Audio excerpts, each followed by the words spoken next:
This is something that, and I don't know whether I should just let you loose, take the leash off of you, and let you run, or what. It was feared by many and came to fruition this morning. Leon Draisaitl has signed a contract extension.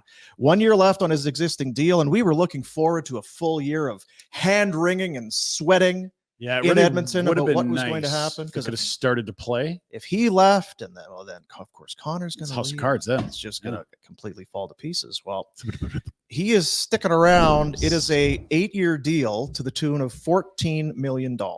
Leon likes Edmonton Winters so much, he's signed up for them through 2033. So 9 years. Yeah, so 1 year left plus the 8. It's almost a decade. It is very close to a decade, I'm told. My source is indicating 9 years close to a decade. And if you're in Edmonton for almost a decade, like that's like 100 years? Like what are we? So like dog years? Yeah, what's the math? Yeah. How's the equation work? I'm not sure. So it's a lot of truck nuts. Or does it take years off? Because well, I don't know how that works. It's what 15.9% of the cap. You're allowed 20.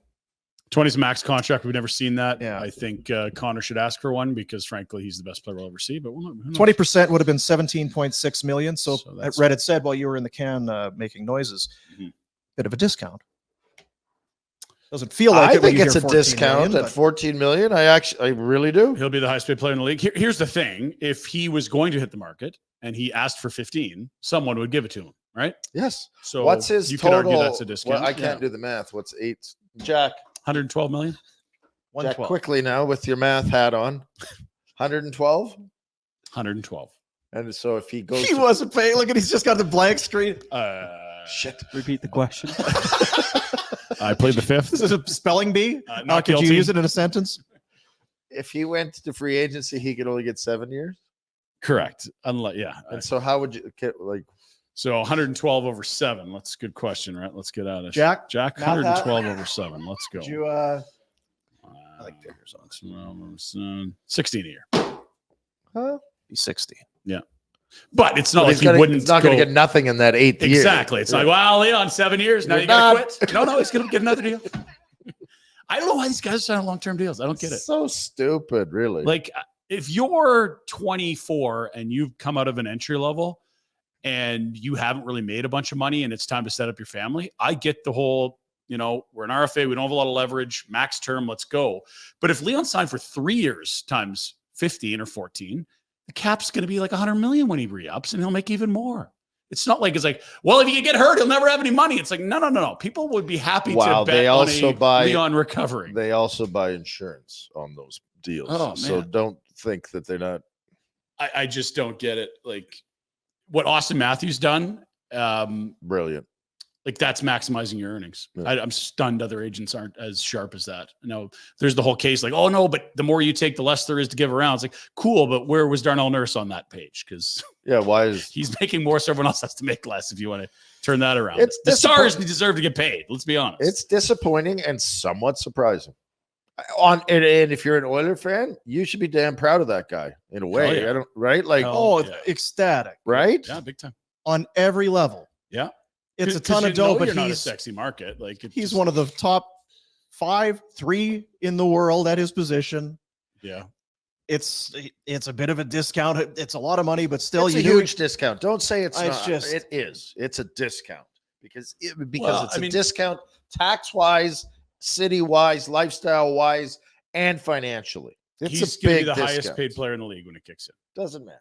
So it's not. Well, he's won Art Ross's, and and McDavid when his deal comes up, he'll be the highest paid. Like, that's how it works. That's the kicker. Why Oiler fans will be ecstatic. Yes, he's staying. He's committed to the team, the city. It allows you to be good for a while, and it would seem to be an indicator, or maybe an assumption. Oh, your chances of keeping McDavid. That McDavid will probably stick around too. Yeah. And so now the challenge is how good can you be with the cap? Because you don't have young talent. You've got one of the bottom 5 prospect pools in the sport. You have one forward under 30 that isn't named McDavid or Draisaitl. Like now you're going to have to go out and be the best at signing UFAs to low money deals. And Stan Bowman was not good at that when he needed to be able to do that in Chicago. Or drafting superstars. They haven't been drafting rounds. Yeah. Look, it's easier when you have those two guys that are driving the bus to get some free agents. For less. I said it today on the internet because, of course, rest in peace my mentions when this news broke. But the problem of having to pay three guys $45 million or whatever it's going to be with Bouchard with Arbrights next summer and then McDavid in 2 years on a top salary in the league, like that's a better problem than having these guys leave. Make no mistake. But that's the challenge that Stan Bowman's now been given is you will have more than half or around half the cap eaten up by three players, and you don't have the entry-level contracts you need to come in and supplant these veterans that are all over 30 that are going to either expire or just get old and ineffective. Well, maybe more offer sheets. On the flip side, if we want to look for a silver lining, maybe they'll be so up against the cap that they'll be vulnerable. I don't know who's young and that's offer sheet eligible. Well, you draft kids every year. I don't mean right now, but over that would be a good problem for the next 5-6 years. It would mean they'd have a guy in the mid-20s that's really good. Like that's not an issue they're facing right now. Like Podkolzin's their only forward under 30. That's wild. That's not Draisaitl. That's crazy, right? Their average age is over 30. The oldest team in the league. But we don't know what the hell they got in there. You might. I don't. Well, I mean, they're consistently. They got a group boy there. Get the group boy up. They're consistently rated the bottom 5 of the league for prospect pool and for their organizational depth and youngsters, and that's normal. Like Boston's there, Florida's there. Like when you're really good, you draft late, you trade your firsts. Like you're not supposed to have a good prospect system, but they added Savoy in trade for Ryan McLeod. Buffalo knew him best, and they gave up on him. That's their only top Buffalo also stuck with a whole bunch of small, talented. And like Ryan McLeod's what? Middle 6 center. I'd rather roll the dice bottom with 6 center than I would too. But I mean, if that's what doesn't work out, the trades. I don't know. He's not a guarantee to be anything. Is my point. He's a nice prospect, but he shouldn't be your best prospect. Why? You're taking shots at the kid. I think the kid deserves more than that. Yeah, I think from where he was drafted and what expectations of it feels like he's probably behind. And in fairness, I mean, Holloway and Broberg were there right until about a few weeks ago. Totally, no question. When they signed the other Skinner and Arvidsson and brought back Perry and others, that made them vulnerable to this. He's an Alberta kid too. That's where I didn't know he's from St. Albert. Is he an exceptional? Sherwood Park Crusaders. It's a good problem to have here, Edmonton. If you have to find a way to win with 2 superstars making a lot of money, that's a good problem. And your mentions had to have been a complete tire fire. Just warming up, really. It's yeah. Poor Pinder. No, that's fine. I mean, look, we're kind of doing our job here to have opinions and it's true. Not be right all the time. Yeah. Yeah. Oh, the right part. I mean, come on now. Ever. They didn't need. I mean, the thing is, Jeff Skinner, it's a 1-year deal.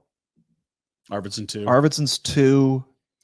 Henrique is 2. Older guys. Corey Perry 1. Connor Brown 1 year left. Corey Perry is just. Derek Ryan. They're old today. They're old this season right now. Yep. You'll be able to flip that. They can get younger, but how do you add young talent? It's not in free agency. That's where you don't get deals. But that's just who's in Bakersfield? I mean, not they did. No, they're only there might be 2A prospects, if that. Well, you can't have a team. They're also not going to have a team of just. They've got some guys, but I don't think there's anyone outside of Savoy that you could say is a top half of the roster player in their system. You got another goalie. You don't need that many top half of the roster. You need, you know what I mean? And Adam Lowry is the. They just signed 2 though, right? Like they didn't sign Arvidsson Skinner to play in the bottom half. I agree with you because I don't think they've managed how their lineup looks. I think the defense is still weak. I need a top 4 defenseman. I see here they've got a guy named Drake Kajula. Do they? In the minors. Drake's back. Well, hey, you know what? They got it done. They did. Credit to them. They got it done. Credit. Sorry. I'm going to sneeze. All this Oilers sneeze at the Oilers. Shut off his camera. Oh, goodness. It's everywhere.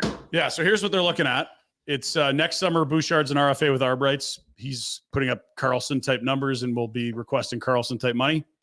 You have Stuart Skinner, Ekholm, and McDavid all off the books in 2026. Ekholm will be like 36 at that point. He don't.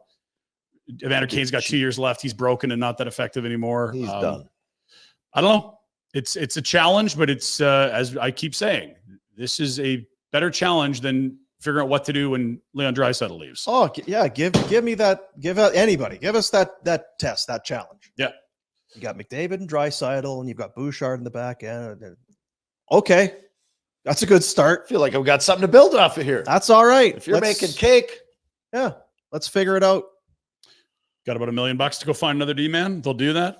They don't have a first this year. They do have their first next year, and what, the second and the third they got for the offer sheets, plus the other third Hail Mary 2028. I think the guy running things now is going to be more invested than the guy before as well. Just sharper. Yeah. Ken Holland's expertise was never managing the cap and data, and that's the universe you live in now as GM. Well, it's a big day up in Oilers. I mean, go get your tattoos. Yeah, with Oilers Nation, they'll be all the Eskimos one. All the Elks, goofy up there today. They got a new owner. They might change their name back. Good. Who knows? I think they should call them the Rough Riders. You know, here what hurts, rough and then riders, so we're not confused. Truly, what hurts the most is that it's not that they're re-signing, but it's the long term. If it was a 2 or 3 year deal, it's good. Take them to the cleaners, take all you can, and then do it again. And yeah, 8 years. You didn't need committing. That's 8. Hey guys, thanks for watching. Be sure to check out more of our content right here on the Flames Nation YouTube page. We had a bunch of great long form interviews. You can check out some videos we've done as well outside of the studio. And of course, if you want more writing or merchandise stuff, flamesnation.ca or nationgear.ca. Appreciate you watching.